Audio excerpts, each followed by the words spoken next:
We're really proud of the industry element of the festival. It's a vital component of what we are and what we've become over the years. It allows people from all parts of the industry, from sales agents and producers, through emerging young directors and actors, composers, to come together and find out something new, discover films and build relationships, and find out something new about the industry they want to work in. As an emerging filmmaker, the film industry can be a slightly intimidating place for a lot of people.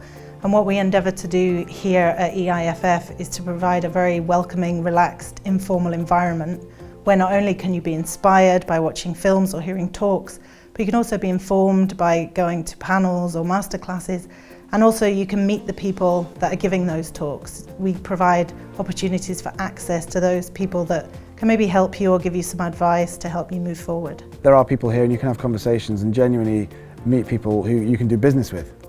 So it's not just about talk and it's not just about inspiring stories, it's actually about, career progression, but also doing business potentially, so that's great. The film industry changes all the time, and we're there to try and reflect those changes and allow people who are here to try and find out more about the way the industry is developing, the way it's going in the future, the way it might go in the future.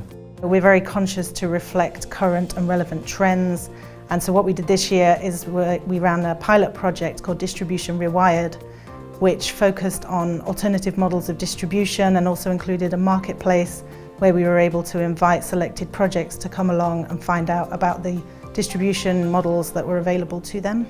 So I've been working in what you would maybe call conventional distribution for the last 12 years and only recently stepped out of that. One thing I noticed in the last couple of years is kind of a change in attitude in filmmakers who are a lot more interested in the distribution process. They want to keep more control, they want to know what's happening with their films. So what we are trying to crack and what everybody's trying to crack at the moment is the question, how can we successfully get films out there that they actually have a revenue stream and that filmmakers can keep making films and not end up in massive debt.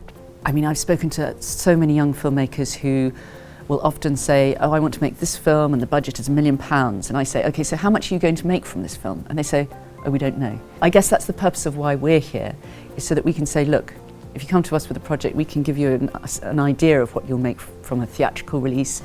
Somebody else will do the same for video on demand, somebody else will do the same for DVD, and then you have an idea of your budget, because there's no point in spending £1 million if you're going to make £300,000.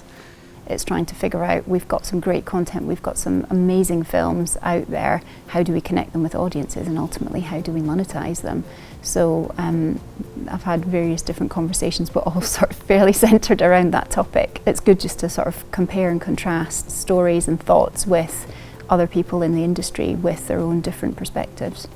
I think events like Distribution Rewired are really important and they're really helpful for filmmakers because they give them a sense of both their local marketplace and also the international marketplace and what they can make and what they can do as a business.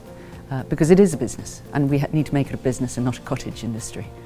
Well, before we came here, we were very much aware of this sort of traditional lines of distribution with them. You make a film, you get a sales agent, or if you're lucky enough, you get a sales agent before you go into production with pre-sales, etc. We didn't do it that way. We made the film, we were approached by a sales agent. We thought we could just whack the film up on iTunes when it was finished, but it just didn't work out that way for us. We were slightly naive in that respect. Little events like this are brilliant, and not only to educate us as young filmmakers, but also educate the wider industry as well and the other sales agents who are the traditional sales agents, that this could open up revenue for them as well. In addition to the number of events that we run in the industry programme, there's also a whole host of other services and opportunities. That includes things like the Videothek, which is our online viewing library for delegates. There's press and industry screenings, which are accessible with your pass only. There's exclusive networking events. We also have a dedicated delegate centre, which is where all the activity takes place, and also the home of our industry office and press office. So there's a whole range of services and activities that we offer to the delegates attending. It's just great to come and immerse yourself in the film industry and just to speak to people who've made it, people who are at the same level as you, aspirational and emerging. You get a real sense of where things are at the moment and how to sort of progress your career better. The great thing about our industry programme is that it allows people to really engage with the industry in all its aspects and break down a few of those misconceptions and barriers. It allows them to do some networking, which is very important, but also to actually also sometimes just be in the bar with all the rest of the film industry from around the world, whether they be famous actors or would-be directors, in the bar late at night and share some experiences. It's quite a rare and a unique experience.